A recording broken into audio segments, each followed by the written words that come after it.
Bonjour tout le monde. On m'a demandé de vous parler, puis je disais, mais je vais vous parler de quoi? Ça fait longtemps que j'ai parlé sur le Burundi et le génocide. Et je dis, je suis fatiguée. Mais pour le correctif, j'ai accepté de venir témoigner. Et pour vous faire comprendre ce qui s'est passé en 72, je vais vous parler du Nouvel An 72. Mon mari et moi étaient invités chez un ami à Kiriri. Ceux qui connaissent Bujumbura, c'est sur une montagne. Et on devait aller passer une soirée de Nouvel An dans un restaurant chez Charles. Et quand on est arrivé là-bas, il y avait beaucoup d'autos. Et quand il y avait beaucoup d'autos, on savait que le président était là. Et on est entré, effectivement, il était là. Et puis, les gens causaient. Et puis, le président a dit, mais c'est le Nouvel An, il faut danser, mettez la musique. Alors, ils ont mis la musique, ils ont commencé à danser. Et après, il dit, est-ce que vous avez du champagne? Alors, le propriétaire de la maison a dit qu'il n'y avait pas de champagne. Alors, il y a un autre monsieur qui a dit, il était ministre à la présidence, il a dit, oui, moi j'ai le champagne. Alors, tout le monde, il faut qu'on aille chez lui. Alors, on est sorti. Et le président, il est entré dans l'auto. Et il a enlevé le frein. Et l'auto est tombée dans le caniveau. Il était déjà sous. Ça, c'est le problème que les gens ne savent pas. Mais une personne qui est comme ça, c'est une personne qui a besoin d'aide. Donc, on le savait, on essayait de faire nos mieux. Alors, les gens se sont précipités, ils sont allés enlever l'auto du caniveau. Et puis, on lui a dit de ne plus conduire. On est allé chez le monsieur, le ministre à l'État, à la présidence. Puis, arrivé là-bas, il a dit, on s'est installé, mais lui, il a dit non, les hommes, vous allez venir. On va s'asseoir par terre et on va chanter. Alors, moi, j'étais avec sa femme, on était assis, et puis les hommes se sont assis par terre, et puis il a commencé à improviser une chanson. Il dit, je vais dire un nom de tel, je dis, je vous aime. Et puis vous allez dire, oui. Hein? Alors il disait, l'autre dit, ok, dit, oui. Donc, ils ont chanté ça. Et moi, j'ai regardé, j'ai dit, mais c'est quoi ça? C'est le gouvernement. Ouais. Alors, par après, il s'est levé, il est venu s'asseoir sur le fauteuil, et puis il a basculé, il a dormi. Alors, les gens se sont précipités, ils sont allés chercher un coussin, on a quitté le fauteuil, on l'a allongé sur le sofa. Alors on était là, on attendait qu'il se réveille. Et ça s'est passé souvent. Même chez moi, il est venu nous visiter une fois. Et puis j'ai servi à boire. Et puis quand je suis allée dans la cuisine, quand je suis revenue, il dormait déjà. Alors j'ai même essayé de le réveiller, mais ça n'a pas marché. Et puis il fallait s'asseoir là, attendre qu'il se réveille. Il est resté, je pense, jusqu'à 4 heures du matin. Donc on connaissait le problème du président. Même ici, il paraît qu'il y avait un premier ministre qui était alcoolique. Il habitait, je pense, à Kingston. Il y a un musée où on montre les bouteilles de vin qu'il consommait. Il y a Sarkozy qu'on a déjà vu à la télévision qui était sous. Donc, un homme qui est au pouvoir et qui a un problème comme ça, C'est très très grave, car les gens ne sont pas honnêtes. Mon mari savait qu'il y avait un ministre, c'était le ministre, il a occupé plusieurs fonctions, il a été ministre de la Justice et puis il a été ministre des Affaires étrangères. Et les gens nous racontaient que quand il était étudiant en Europe, il avait des collègues rwandais qui étaient réfugiés du Rwanda, qui ont quitté le Rwanda après la guerre de 59. Et donc les gens étaient fâchés. Puis lui disait, si moi j'ai une parcelle de pouvoir, je vais réduire les Hutus au même nombre que les Tutsis. Donc le problème était comme la majorité qui va gagner. Donc l'expérience du Rwanda où ils ont vu que les gens ont pris des machettes, ils ont tué les Tutsis, ils les ont exilés. Donc il y a des gens qui pensaient que ça va se passer au Burundi. Et lui, Artemon avait dit qu'il va faire ça, qu'il va diminuer les gens. Et on n'y croyait pas. On se disait comment une personne peut faire une chose pareille. Il y avait d'autres moyens de chercher des solutions que de faire un génocide. Alors, ce qui s'est passé, un autre signe du génocide que j'ai eu l'expérience, c'est qu'en 69, début 69, mon mari était en mission en France, à Paris. Et puis, il y a un monsieur qui m'a appelé, un ami de mon père, qui m'a dit « J'aimerais te parler ». Et je suis allée le rencontrer. Il m'a dit « Dis à ton mari de ne pas revenir ici ». J'ai dit « Pourquoi ?» Il m'a dit « Ils sont en train d'organiser de les massacrer, de les tuer ». Alors, il restait quelques heures pour que mon mari rentre.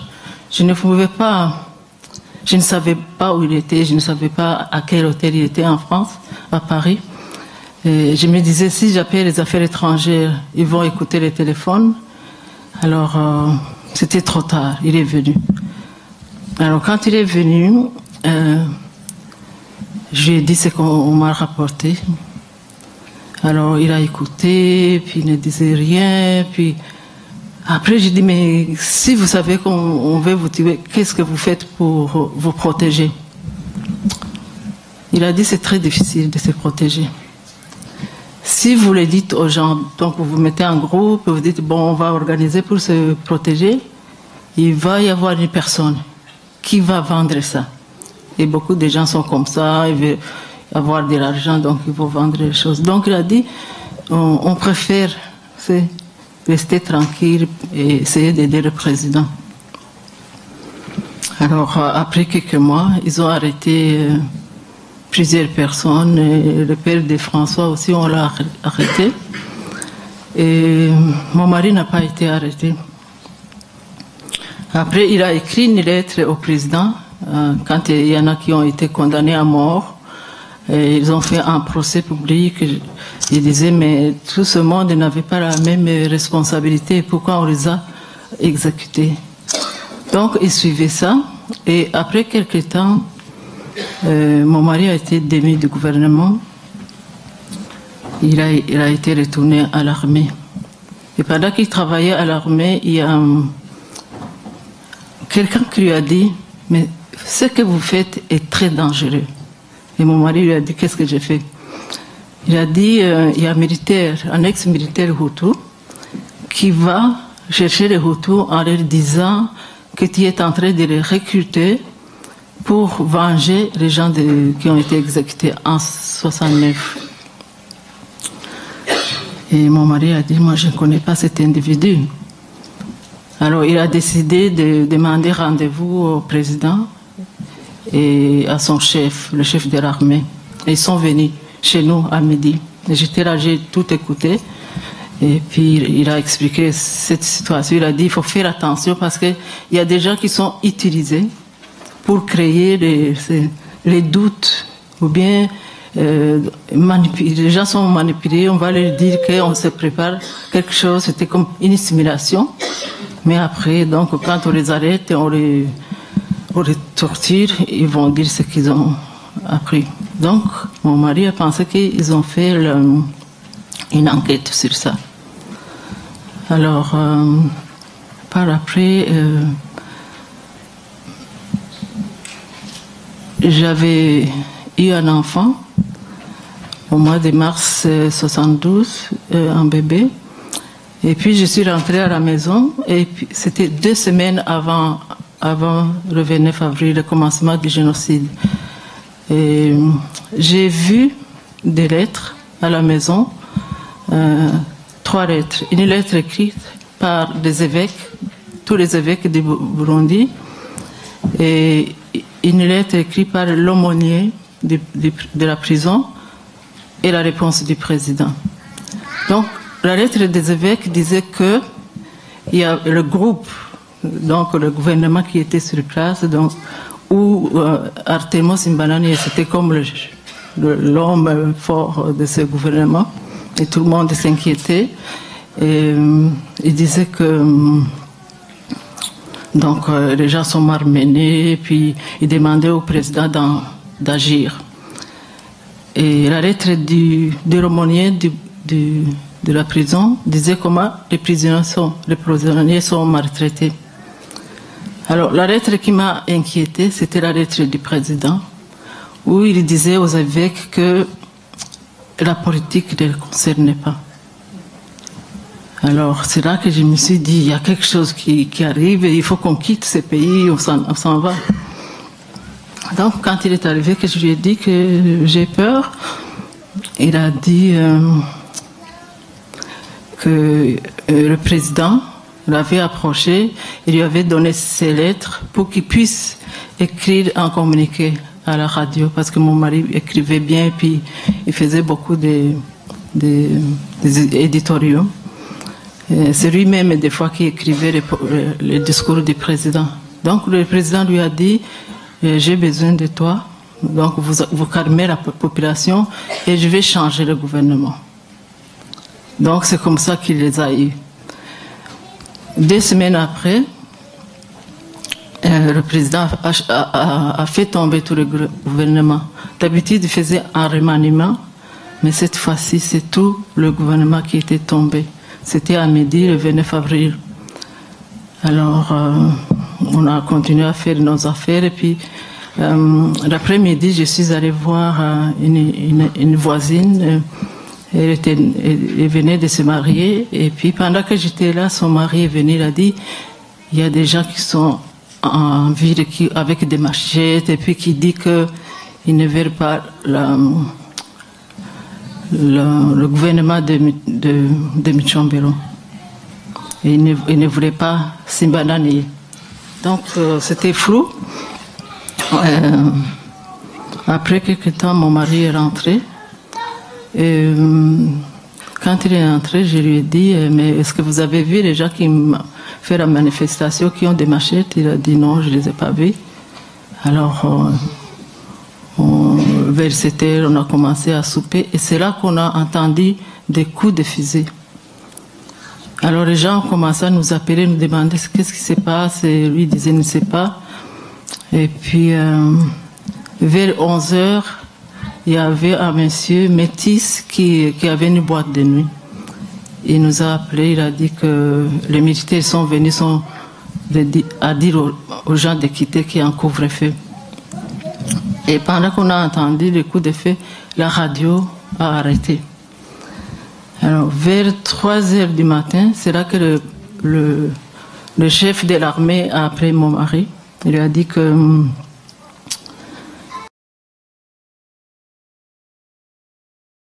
et puis il a dit, bon, cherche-moi les habits, les tenues de combat. Alors j'ai dit, mais comment ça se fait qu'on ne vous a pas envoyé une Jeep?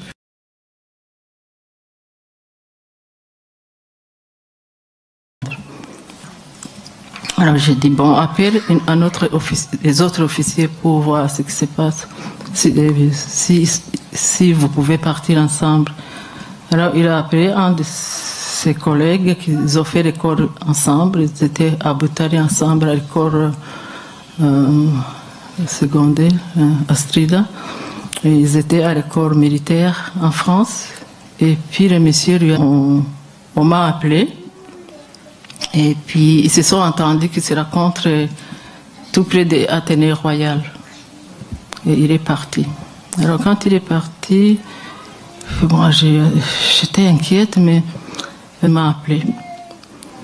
Il m'a dit, bon, je viens d'arriver, j'ai vu les autos qui ont été brisées, puis les autres incendiés. Il a dit, je vais vous donner des nouvelles plus tard. 6 heures du matin, il m'a appelé encore, il m'a dit, la situation n'est pas claire. Si on m'envoie à l'intérieur du pays, je vais vous aviser. Alors on est resté comme ça. Entre-temps, ma mère est venue, ma belle-mère est venue, parce qu'ils étaient tout le temps inquiets à cause de la tension politique.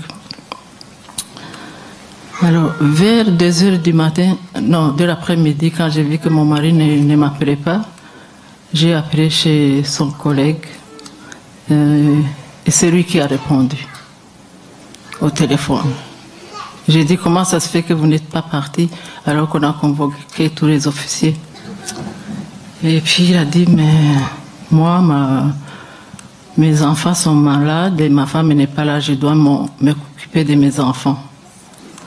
Quand il m'a dit ça, j'ai compris tout de suite. Un officier qui reste à la maison s'occuper des enfants pendant la guerre. Alors après, je n'ai rien dit parce que je me dis, je ne vais pas continuer à poser des questions, tout ça. Alors il dit, ne t'en fais pas, si tu as peur qu'on ne lui donne pas à manger, bon, et on va lui donner à manger. Alors, par après, 2 heures après, je vois un grand camion qui vient. Et je pensais que c'était lui qui venait. Et c'était plein de militaires, ils ont encerclé la maison. Et puis il y a un officier qui est venu avec un mandat de perquisition. Et je lui ai dit, vous ne pouvez pas perquisitionner chez moi. Mon mari est au travail, il m'a appelé. Il a dit non, on doit entrer. Et puis ils sont entrés. Et puis ils se sont positionnés sur toutes les portes. Ils ont commencé à fouiller. Et puis il y avait même des militaires autour. Il y en a que je regardais, j'ai dit, bon, si je lui dis, il va pas me croire. Alors je n'ai rien dit. Alors après, ils m'ont fait un reçu de tout ce qu'ils ont pris. Et c'était mon argent, parce que moi, je suis rwandaise. Et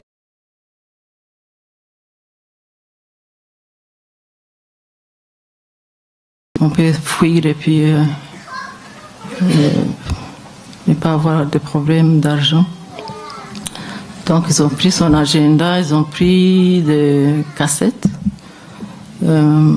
Mais par après, ils trouvaient un matelas plein de dollars, des ammunitions, des tonnes d'ammunitions.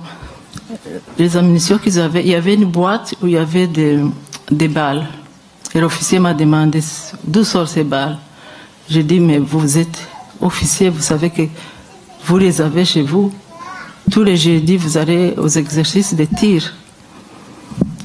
Donc, c'est ça qui s'est passé.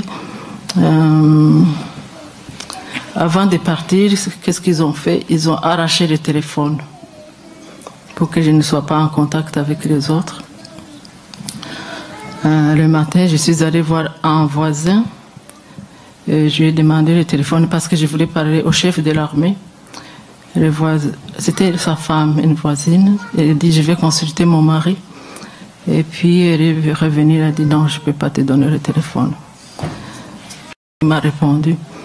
Alors je lui ai dit, vous avez appelé mon mari la nuit et il n'est plus revenu. Et puis les militaires sont venus perquisitionner chez moi. J'aimerais savoir ce qui se passe.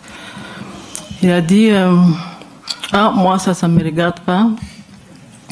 Ils ont nommé un procureur général. Vous pouvez aller lui demander. Alors je suis allée au parquet. Et je l'ai vu. J'ai vu ce monsieur, puis j'ai essayé de lui parler. Bon, il m'a dit non. Il a refusé que je lui parle. Je suis allée à l'archevêché. Je voulais voir l'évêque de Bujumbura, lui demander qu'on fasse un procès public parce que je savais qu'on allait les tuer. Et puis, le prêtre m'a dit de revenir le lendemain. Je suis allée. Et puis, il a dit, l'évêque a refusé. Il a dit, bon, le gouvernement va faire la justice. Alors, après, je suis allée. C'était à Rome. Et Monseigneur Caron m'a dit qu'il cherchait le président. Il ne le trouvait pas. Tout le corps diplomatique. Donc, il s'est caché. Alors, c'était... Après, ils sont venus, ils m'ont chassé de la maison avec mon bébé d'1 mois. Et je suis allée à la banque et mon compte était gelé. Le compte de mon mari était gelé. La maison privée, tout pris. Heureusement que je travaillais. Je suis allée voir mon patron. J'étais en congé de maternité. Et mon patron m'a dit, bon, j'ai un appartement que je peux te prêter.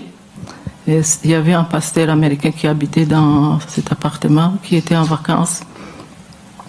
Et puis il a dit, il faut que le gouvernement me donne la permission. Alors qu'il demandait la permission, je suis allée chez le chef de l'armée, de la sûreté. Il a dit, mais il n'y a plus de gouvernement, moi je ne peux rien faire. Mais j'ai dit, vous êtes parent du président. Vous ne pouvez pas me dire que vous ne pouvez pas m'aider. Alors il a dit, ok, je vais téléphoner ton patron. J'ai dit, je sais que vous êtes occupé, pouvez-vous téléphoner tout de suite parce que si vous êtes dehors avec des enfants, qu'est-ce que vous pouvez faire? Alors il a téléphoné et mon patron m'a donné l'appartement. Donc, mes effets personnels. 3 jours après, le même militaire qui est venu sélectionner chez moi, il est venu pour me dire, vous avez pris la clé de la maison du gouvernement. Il faut le donner. J'ai dit, je n'ai pas cette clé, je l'ai laissée dans la porte. Il dit, non, il faut venir. Alors je sors, j'arrive en bas, je trouve une jeep avec 6 militaires armés avec les mitraillettes. Alors ils m'ont mis devant le chauffeur et l'officier, ils m'ont amené là où j'habitais. J'arrive là, je trouve un monsieur, un militaire que je connaissais, et puis il avait les yeux rouges, il avait changé complètement. Alors il m'a demandé la clé, j'ai dit je n'ai pas la clé, puis il dit c'est quoi le numéro de ta clé? J'ai dit mais vous, si je vous demande le numéro de votre clé, est-ce que vous allez le connaître, le savoir? Alors, il dit bon, mais il prend un panier. Il y avait comme 200 clés. Alors quand j'ai vu ça, j'ai dit bon, c'est combien de gens qui sont déjà arrêtés? C'est comme ça que j'ai réalisé. Alors il dit bon, ouvrez. J'ai eu peur parce que crier sur moi, j'ai commencé à ouvrir une clé, 2 clés. Après, je me sens humiliée, j'ai arrêté, j'ai dit non, je ne continue pas, je n'ai pas pris les clés. Entre-temps, quelqu'un a amené les clés. Ils ont ouvert, et puis il est entré, il a foncé dans... On avait 2 salons, il y avait un petit salon où on aimait jouer les cartes. Et j'avais acheté des meubles sculptés chinois.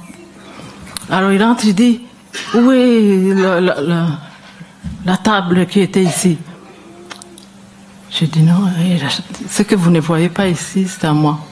Alors j'ai réalisé que ce monsieur, on n'était pas amis, mais 1 an avant, il avait commencé à venir chez nous.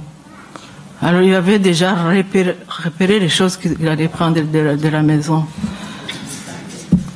Alors, maintenant, il envoie quelqu'un pour pour téléphoner. Bon, la clé était à l'état-major, donc il a pu ouvrir. Donc il envoie quelqu'un pour téléphoner en camion du gouvernement. Ils m'ont suivi, là où j'étais. Ils ont chargé toutes les choses, mes affaires personnelles. Et j'avais les reçus. J'étais organisée, j'avais toujours les reçus. Alors je suis allée avec eux pour leur montrer qu'on n'a pas volé les choses du gouvernement. Il a pris les reçus, puis il l'a mis dans sa poche, et puis il m'a chassé. Le lendemain, j'ai appris qu'il a chargé toutes ces choses, il l'a amené dans sa maison de campagne. Donc, le 6 avril, le 6 mai, c'est là qu'ils ont lancé un communiqué pour dire que ceux qui ont été arrêtés ont été jugés par la cour martiale et exécutés. Ils n'ont pas donné de nom. Une semaine après, les gens ont vu que le procureur général portait la montre de mon mari. Alors, il paraît que les gens étaient bouleversés, puis le président a su ce qui s'est passé, puis a pris la montre. Donc, la période de 29 avril, je pense vers le 12 juillet, il n'y avait pas de gouvernement. C'est là qu'ils ont fait le génocide. Donc, quand il a nommé le gouvernement, il a Artemon qui disait à mon mari qu'il allait l'écarter, il est revenu au pouvoir. Donc c'est ça.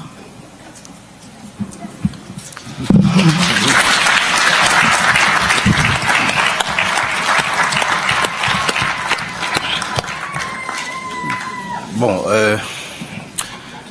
izo nkuru batubariye abantu bose bari ngaha barashaka kuvuga nk'izo. Nico gituma twasavye muri collectif ko abantu bagerageza kwandika bikaja mu gitabo, kuko aha turiko turivura.